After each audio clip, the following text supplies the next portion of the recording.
For much of the Victorian era, it wasn't compulsory to send a child to school, and the absence of formal education did much to keep children in a life of drudgery on the streets. Victims to poverty sent out to work to support parents at an age little more than babies to buy food or alcohol. But they also found their way onto the streets from broken homes or abusive parents, and from the streets into gangs and the abyss, crime, a short childhood and a brutal life. However, following an Education Act in 1880, school attendance became a legal requirement for children aged 5 to 10, with the leaving age reaching 12 by 1899, following successive acts. Just because children were supposed to be in school doesn't mean they were. A wretched home life would still force a child onto the streets, and truancy was as much a problem for the authorities in the past as it is today. So, when it comes to boys, what did the Victorians do with children that couldn't be forced into school, whose upbringing was so bad that even an appearance before a magistrate or the threat of a truant school wasn't enough to get them into a classroom? Well, the school board sent them away to detention in a very specific place of education to install discipline, an industrial school, some of which were on old decommissioned warships on the River Thames. Find out in this account by a contemporary journalist what life was like for delinquent boys aboard the Shaftesbury training ship, formerly the SS Nubia, launched in 1854, which saw service in the Crimean War and later as a mail ship. You will discover that, far from simply learning maths and English, these boys were put to intensive work, from scrubbing decks to gunnery practice, handling rifles and even cutlasses, a strict and regimented existence, all in order to drill them into a seafaring life, instead of bad behaviour on the streets. Before we move on, if you're interested in history like this, and you want to find out more about what life was really like for people in the past, please consider subscribing for more content. If you'd like to support what we make for you, check out the description for links to ways you can help us to continue bringing the past alive.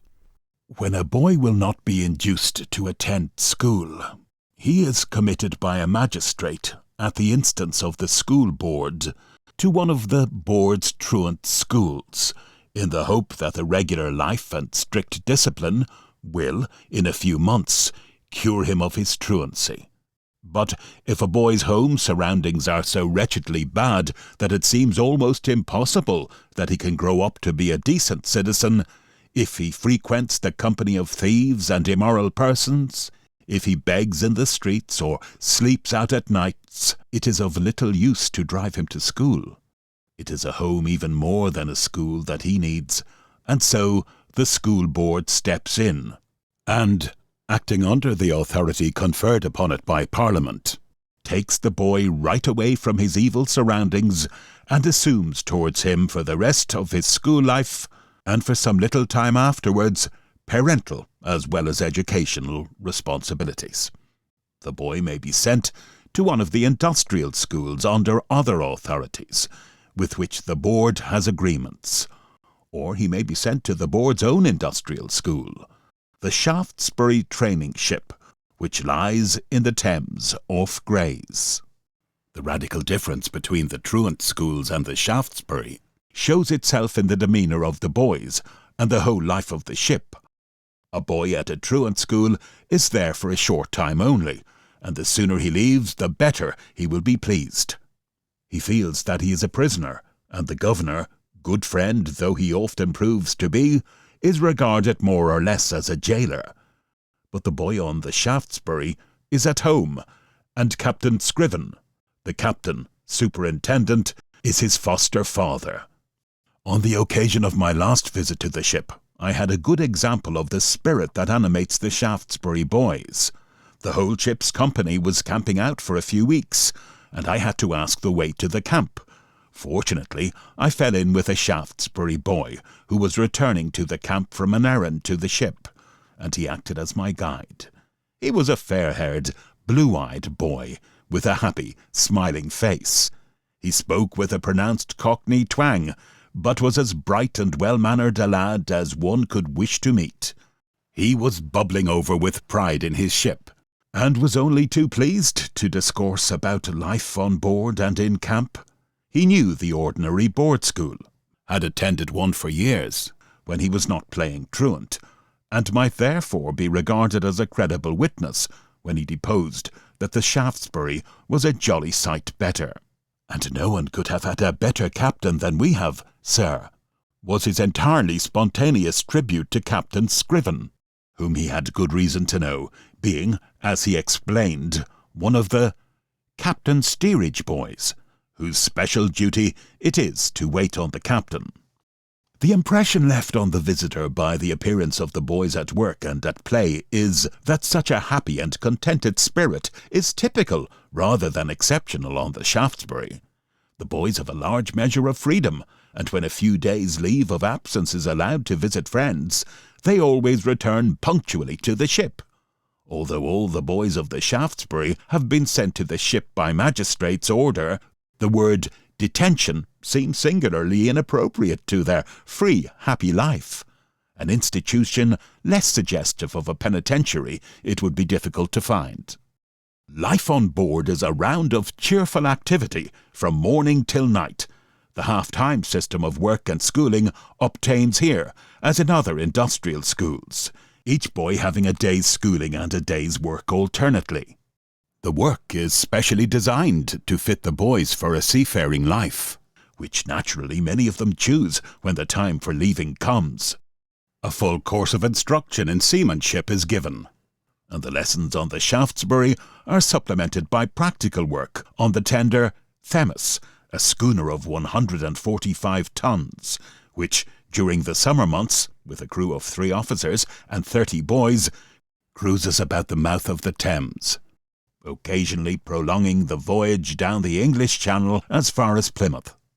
Of late years, the more scientific work of navigation has been taught to the boys in the upper standards, and with the grounding thus given an industrious and intelligent boy who goes to sea before the mast may reasonably hope to pass his mate's examination and in time command a ship of his own.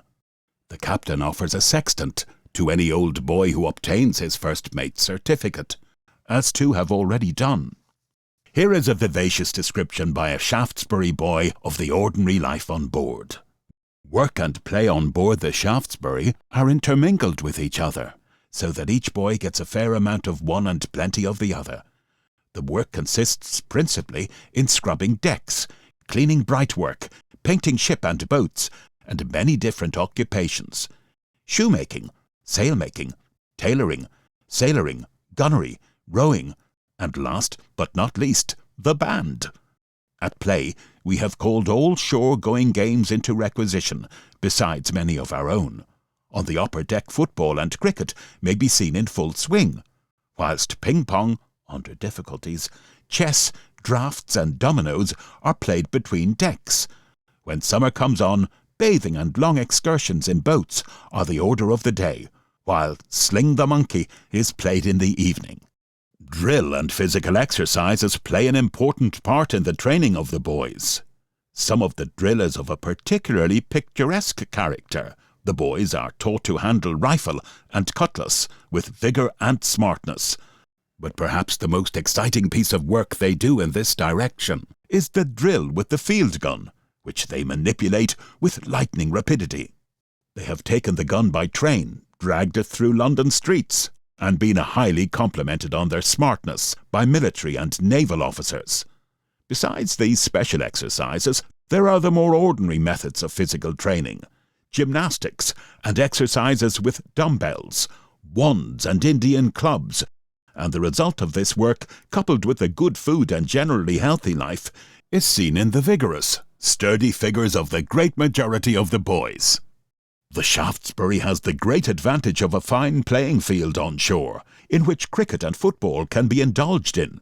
Here also is a large covered swimming bath, which on a hot summer afternoon is a source of much healthful pleasure to the boys. Most of them can swim, many very well, and the simple expedient of throwing pennies into the water reveals the fact that many of them are very expert divers. In another part of the field is the hospital, a very pleasant and convenient building, which, happily, is not often largely tenanted. For 5 or 6 weeks in the summer, now and again, the whole ship's company encamps in the playing field, and the boys enjoy a pleasant and healthful change from the usual routine of their lives. The camp is organised on military lines, with youthful sentries guarding it by day and night. It is chiefly a time of holiday, ordinary lessons being dispensed with. A good deal of drill is done in the mornings. The band practices, and there are, of course, tent and mess room duties to be attended to. But the afternoons and evenings are free for cricket, swimming, and other diversions. There is no difficulty about the religious question on board the Shaftesbury. The ordinary undenominational Bible teaching, common to all London board schools, is given daily, and on Sunday services are conducted by Captain Scriven, or Mr. W.T. Lytton, the head schoolmaster. A shortened form of the Church of England service is used, the bulk of the boys being certified as belonging to the Church of England, but no objection is ever raised to the presence of the few nonconformist boys at this simple service. The fact that the captain himself is the parson is the best guarantee against the teaching of anything approaching controversial theology. The Roman Catholic boys attend their church on shore and receive visits on board from the Roman Catholic priest. The hearty singing of the boys is an inspiring feature of the Sunday services on board. Those boys who show a special musical talent have a chance of developing it in the school band, and often of turning it to practical account in afterlife, as the majority of the young bandsmen eventually join Army or Navy bands. Shaftesbury boys are great as entertainers. They have figured more than once in the Lord Mayor's show, and have taken part in many entertainments for charitable objects. Their bright ways and smart appearance, helped by a picturesque costume, make them great popular favourites wherever they go. No boy has a chance to be dull or lazy on board the Shaftesbury. He is not overburdened with work, but he is kept constantly occupied. He is not allowed to loaf. Even in winter-time and wet weather, when outdoor sports are impossible, he is not without resources. A good library and a fair assortment of suitable periodicals are available for his use. A certain amount of evening schoolwork is done, but the lessons chosen are of the more recreative kind.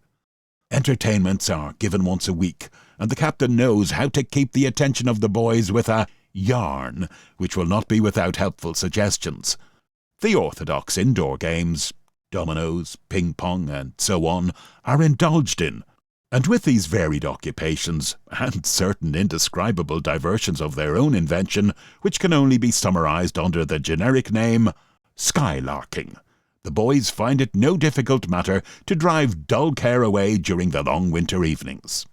When a boy turns the age of 15, the important question of his career in life has to be decided.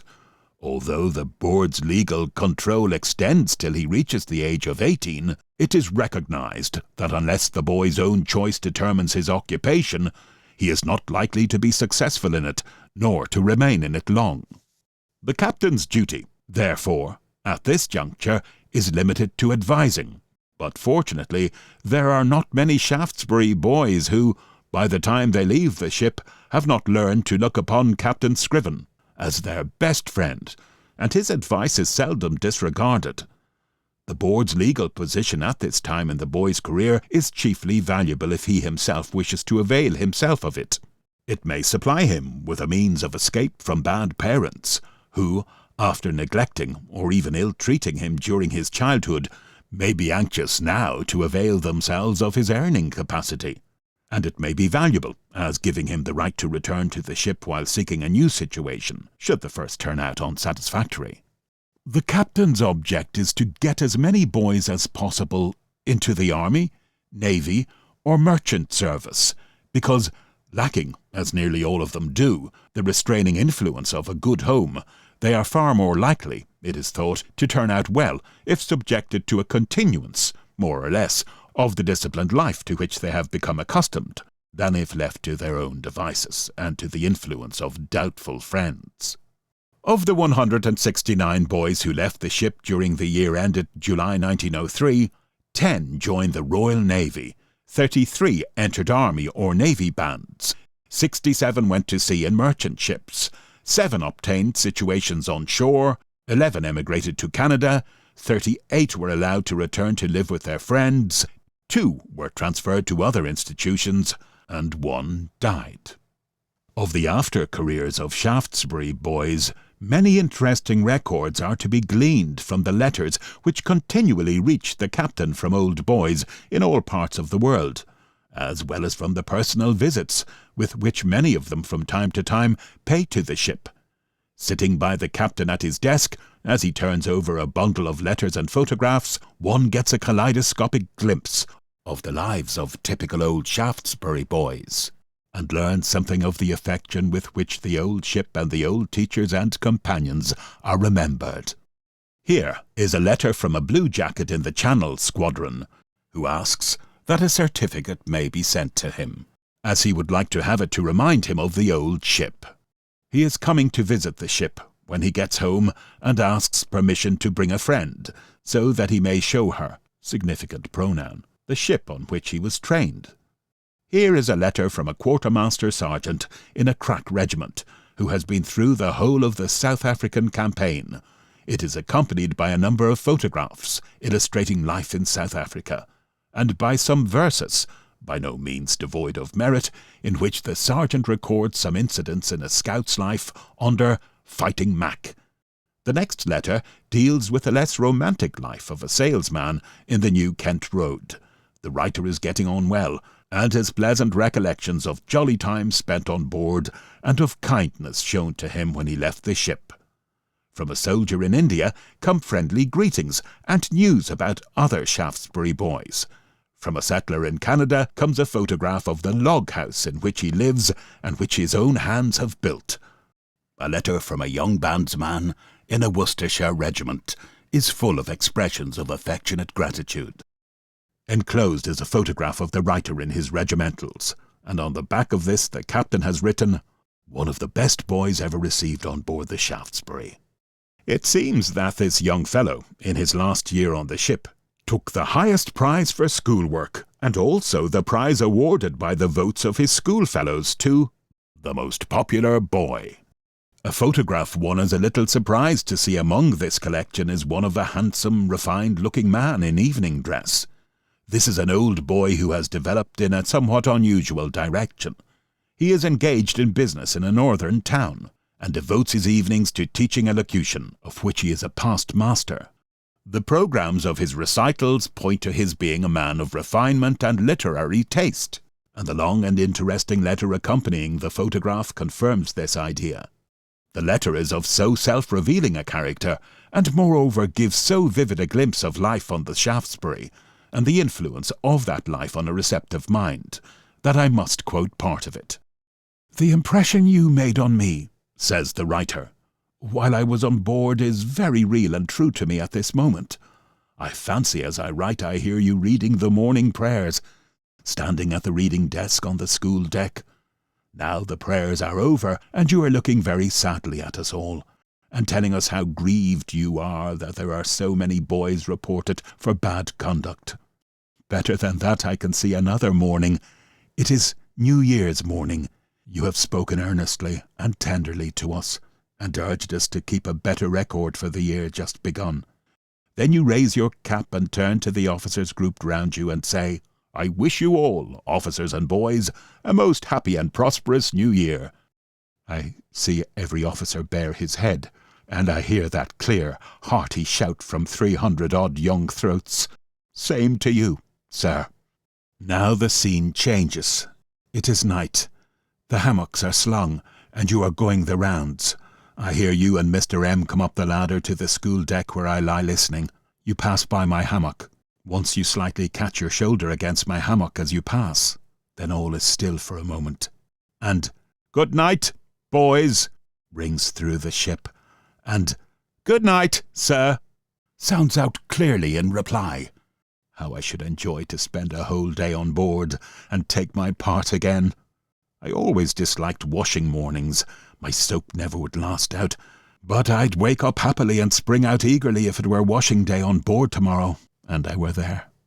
Such letters as these, whether couched in the graceful and happy language of the one quoted, or in the rougher phraseology of warm-hearted lads whose strong point was never book-learning, are more eloquent evidence than any statistics could be of the real influence for good which the Shaftesbury has exerted on those who have been on board.